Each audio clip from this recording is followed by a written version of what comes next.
அங்கே நாங்கள் செட்டில் இருக்கும்போது மணி சார் ஆகட்டும், நடுவில் போய் பேச டைம் இருக்காது. அதுவும் டெக்னீஷியன்ஸுக்கு மேலேயும் கீழையும் பார்த்துக்கிட்டு ஒரு மாதிரி சித்தர் மாதிரி அங்கே அதுக்கு நடுவில் நாங்கள் பேசுறது கூட அரட்டையாக இருக்காது. லஞ்சில் உட்காந்து பேசுறது கூட சினிமாவை பற்றியாக இருக்கும், வேற ஒருத்தர் எடுத்த நல்ல சினிமாவை பற்றியாக இருக்கும்.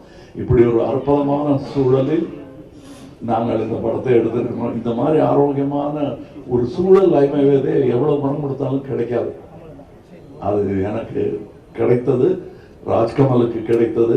ராஜ்கமலுக்கு பின்னாடி இருக்கிற அந்த இன்டர்நேஷனல்ங்கிற அந்த வார்த்தைக்கு முழு அர்த்தத்தை மணிரத்னம் எங்கள் டெக்னீஷியன்ஸ் கொடுத்திருக்கிறார்கள். இதில் உள்ள கலைஞர்கள் சின்ன சின்ன பாத்திரம் பண்ணவங்க. ஒரு சின்ன பையன்லாம் ஆக்ட் பண்ணியிருக்காரு, ஒரு 50 படம் பண்ணியிருப்பாரு அந்த பையங்கிற மாதிரி பண்ணியிருக்காரு.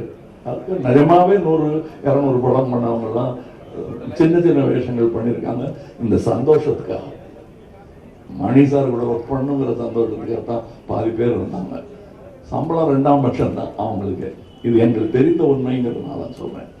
நாம் வையாபுரி மாதிரி ஆர்டிஸ்ட் எல்லாம் நான் கண்டெடுத்த அவர் ஜூனியர் ஆர்டிஸ்டாக இருந்த போது நாங்கள் கண்டெடுத்து இவர் அப்படின்னு பார்த்து கூப்பிட்டது அவர். இன்னைக்கு அவர் எங்க கூடயே பயணம் உட்கார்.